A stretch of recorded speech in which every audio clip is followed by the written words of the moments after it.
हमारी पहली 87-88 में पर्ची कटी यहाँ पर आने की, बसंत पंचमी का दिन 5 बजे।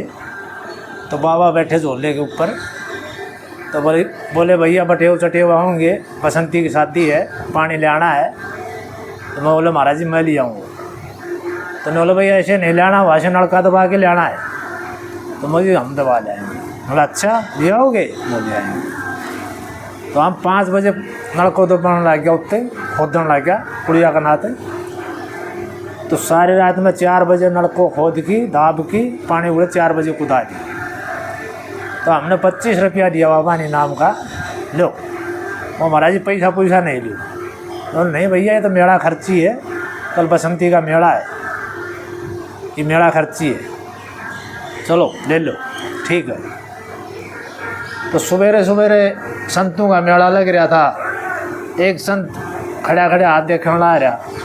तो हम भी, हमारा विचार आया मन में, अपने भी हाथ दिखाएंगे, बालक तो थे। तो मैं हम उरे खड़ा खड़ा धोना करने विचार करा, ये बाबा बहुत मस्त है, ना तो कहीं न देखें, ना कहीं न बोल लें, ना कहीं तो बात करें। तो इतनी देर महात्मा की बात पकड़ी वहाँ से, और हमने बोले बच्चे इधर आओ, क्या करवा रहे हो? वो महाराज जी हाथ दिखाओ। अच्छा रहा, चलो तुम तो हमारा झोला झुलाओ, हम देखें तुम्हारा हाथ। तो हमने 2 घंटा तक बाबा का झोला झुलाया। 2 घंटा में बाबा ने क्या देखा क्या नहीं देखा। 2 घंटा बाद में बोले तुम्हारी यह ड्यूटी लगा दी, तुम तो हमारा झोला झुलाना और आनंद लेना, यह ड्यूटी लगा दी। तो बालक बुद्धि इतना ज्ञान नहीं था, मोया भी कोई ड्यूटी हुई, झोला झुलाना आनंद लेना। तो जब बाबा की ड्यूटी लगी हुई है, आज हम बाबा के दरबार में, हाँ आज बाबा के दरबार में बैठे हैं, हम आनंद ले रहे हैं, हम आनंद ले रहे हैं, हमारे को आनंद मिल रहे हैं बाबा की कृपा से। और साक्षात हमारे साथ भी रहते हैं, साक्षात हमारे साथ भी रहते हैं। बाबा का एहसास होता है आपको कभी कभी कि बाबा हमारे साथ हैं? क्या कभी कुछ दर्शाव हुआ या क्या कुछ होता है? दर्शाव भी होता है, साक्षात दिखते भी हैं। हमारी जगह 96 में शरीर छोड़ रखा था बाबा में। तो साक्षात शरीर छोड़ने के बाद में हमारे को खड़ा अमर के अड्डो ले रखे हाथ में, और निवार कटक कटक साक्षात दर्शन हुए। चलो कच्चा कर चलो,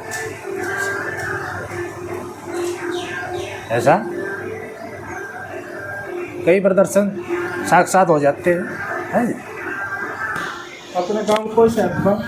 हमारी जन्मभूमि जिला झुंझुनू, गांव जारोडा, तहसील बुहाना। तो आपको कितने साल हो गए यहाँ पे काम करते हुए?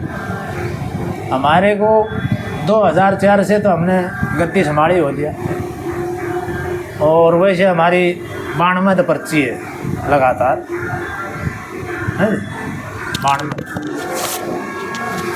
बाबा आप 92 से यहाँ हैं, आपसे पहले भी एक संत थे जो आपको हमारे से पहले हमारे गुरु थे कृष्णानंद महाराज। कृष्णानंद जी महाराज जो आपके गुरु थे, और उनके गुरु बाबा ब्रह्मानंद जी। उनके गुरु बाबा ब्रह्मानंद। तो आप उनका पोता चेला हैं।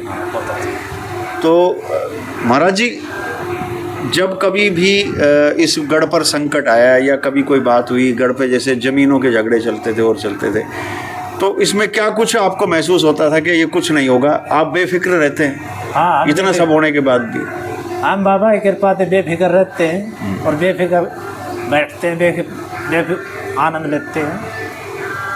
ये सब बाबा का कहा हुआ है पहली, कच्चा गाड़ी के ऊपर कोई नहीं आएगा, कोई नहीं घुसेगा, कोई नहीं बढ़ेगा। चौगर्दों ने महादेव की फौज खड़ी कर दी हमने, कोई एंट्री नहीं आएगी। इसीलिए कहते हैं कि संत भगवान के प्रतिनिधि होते हैं, और भगवान के प्रतिनिधियों को किसी के आश्रय की जरूरत नहीं होती, जब भगवान स्वयं अपने प्रतिनिधि भेज रहे हैं तो उनको भगवान स्वयं देखते हैं। इसलिए योगक्षेमम वहाम्यहम जो कहा गया है गीता में, वह अक्षर से आज सत्य उतर रहा है कि जो योग के मार्ग पर, जो धर्म के मार्ग पर चलता है, उसे मैं स्वयं वहन करता हूँ। भगवान श्री कृष्ण ने भी यही कहा। तो संतों की माया अपरंपार है। आज से 60 साल पहले, 60-70 साल पहले नक्शा बना गए। पहले सारी ज़मीन का नक्शा बनाए गए। ये बाबा बिरमानंद पार्क हो जाएगा, ये चौगरदून कमरे हो जाएंगे, सदाव्रत लग जाएगा, कोठारी हो जाएंगे, भंडारी हो जाएगा, भंडारा चलता रहेगा, भोजन प्रसादी पाओ, पार्क में आनंद लो, घूमने का, फिरने का, कमरे रेस्ट करने के लिए हो जाएंगे, आराम करने के लिए हो जाएंगे। वहाँ पर मंदिर हो जाएगा, ये शिव वाटिका हो जाएगी, ये महादेव का, ये जो आज चल रहा है, ये पूरा हॉल हो जाएगा सत्संग का, लंटर पड़ की हॉल हो जाएगा। ये आज से 60-70 साल पहले बताया, सब नक्शा बनाया। कहा करते एक बार हमारे गुरु बोले, महाराज जी नक्शा बनाओ, कि बनाओ तो आयत को बोले, रे बाबा पुजारी बनाओ ने तो हम सोना का पहाड़ खड़ा कर दिया, बनाओ ने तो कच्चागढ़ में सोना का पहाड़ खड़ा कर दिया, पर ये नारनौल की पब्लिक है, कट कट के मर जाएगी। समा आने के ऊपर बनेगा, समा आने के ऊपर, तो आज सोने से भी कीमती ये जमीन समा है। आने के ऊपर सब बनेगा, है समा आने के ऊपर सब बनेगा। तो बन रहा है, हो रहा है, ठीक है। बाबा टाइम पर कुछ भी नहीं था, दरी टुकड़ा बिछा करता, बाबा कहा करते दरी गलीचे बिछाएंगे यहाँ पर, ये हो जाएगा, ये हो जाएगा, सब हो रहा है, सब हो रहा है। है जी। बाबा अचानक आपके बैठने के बाद काफ़ी कुछ तरक्की यहाँ हुई है, और पहले जैसे कच्चा था ये अब पक्का हो गया, पूरा टीन शेड लग गए हैं, टाइलें बिछ गई हैं, और इसका तालाब का भी जीर्णोद्धार हो रहा है, कुएं को पाट दिया गया है, वहाँ पर एक बहुत बड़ा चबूतरे का निर्माण हो रहा है, सत्संग भवन का। तो ये सब चीज़ें कैसे संभव हुई, कैसे आपके मन में क्या लगन बैठी? ये सब बाबा का आशीर्वाद है, बाबा की कृपा है, बाबा का है। कहाँ से आता है और कहाँ लग जाता है, कुछ पता? सब बाबा ही काटते हैं, बाबा ही भेजते हैं, है जी, बाबा ही देते हैं, सब बाबा का है। बाबा ठीक, है जी। हरि नारायण। कई लोग बाग कहते हैं, पूछते हैं मेरे पास, हम कहते हैं भैया पर्ची का दफ्तर है, तो लोग बाग कहते हैं महाराज पर्ची कटती है। भैया ऐसे पर्ची नहीं काटते हम, पर्ची से मतलब है आपकी हाजिरी, आपकी हाजिरी। महादेव बाबा पर्ची काटते हैं, वह पर्ची कटती है। हाँ, यहाँ पर वह पर्ची नहीं कटती, वैसे पर्ची नहीं काटते लिख की, मैं महादेव बाबा का। एक बात थोड़ा सा कॉन्सेप्ट क्लियर कर दूं कि पर्ची से भाव, पर्ची से मतलब बाबा का है कि जिसका बुलावा होता है, वो यहाँ जिसकी पर्ची कटती है वो यहाँ आता है। पर्ची से मतलब है कि जिसका भाव होता है या बाबा ने जिसको बुलाया हो वही यहाँ आता है। इस पर्ची से मतलब वो है, कोई पैसे की पर्ची से मतलब नहीं है इसका, सिर्फ मतलब यही है कि जिसका भाव या जिसका बुलावा बाबा ने बुलाया हो वही आता है। इसके अलावा गढ़ में से पड़ोस से निकल जाते हैं और यहाँ अंदर एंट्री नहीं होती उनकी। तो ये सब चीज़ें हैं, ये भाव का खेल है सबका सब जगह। रोज़ाना रास्ता के ऊपर 2000 आदमी निकलता हुआ, पर आते ही हाथ जोड़ के जाते हैं, अंदर नहीं आते, अंदर एंट्री नहीं होती। अंदर एंट्री हो भी जाए तो इधर से आएगा सीधा चला जाएगा और बाहर से चला जाएगा, अंदर बैठने की एंट्री नहीं होती। जिसका बुलावा होता है वो बैठता है। ये वो सौभाग्यशाली जगह है, सौभाग्यशाली जगह है, सौभाग्यशाली स्थान है जहाँ बहुत सौभाग्यशाली लोग जो होते हैं वो बाबा के चरणों में बैठते हैं, वो बाबा के झूले को हाथ लगाते हैं, झूले पे झूला झुलाते हैं। हाँ, भाग्यशाली होता है, बहुत भाग्यशाली होता है वो व्यक्ति जो बाबा के झूले को झुलाए, बाबा के झूले को झुलाने की सेवा दे। ऐसा मानना है, यहाँ की ऐसी मान्यता है कि जो जिसके कर्म में लिखा होगा वो यहाँ झूला झुलाएगा, नहीं तो वो बाहर की बाहर ही निकल जाएगा। ये बहुत बड़ी बात है हमारे सनातन के लिए, हमारे हिंदुत्व के लिए बहुत बड़ी बात है। हम संतों की पूजा करते हैं, इसीलिए करते हैं क्योंकि संत समाज का मुखड़ा है और संत समाज का मुख होता है। एक बार कहने लग गए, अच्छा भैया ये खम्बी खम्बी में हरि नारायण होएगा, खम्बी खम्बी में हरि नारायण होएगा, ऐसा ही कहेगा। है जी? हाँ, समय आएगा तो खम्बी खम्बी में हरि नारायण होएगा, है जी? ऐसा। तो वही सब चीज़ें आज यहाँ देखने को मिल रही हैं।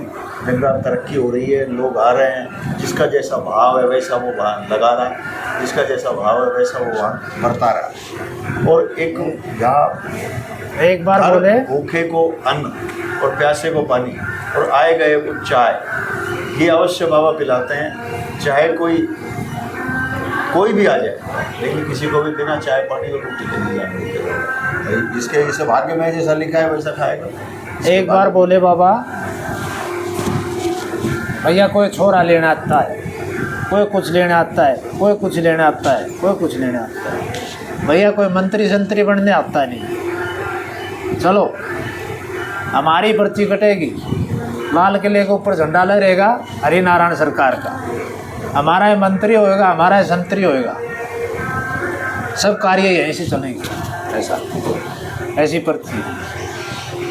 और वो व्यक्ति, मैं नाम तो नहीं लेना चाहूँगा उनका, और देश के बहुत बड़े मंत्री बने, देश के बहुत बड़े नेता बने, और उन्होंने लाल किले की प्राचीर से झंडा फहराया भी, दिखाया भी, लोगों को बताया। ये बात 1977 की है, शायद 77 के आसपास मोरारजी भाई जब यहाँ आए थे, तो यहाँ बाबा के पास होके गए थे, उस समय की बातें हैं। ये जब लाला भीमसेन सराफ यहाँ उनको लेके आए, राजनारायण जी को और मोरारजी देसाई जी, सब समय की बात है। हरि नारायण।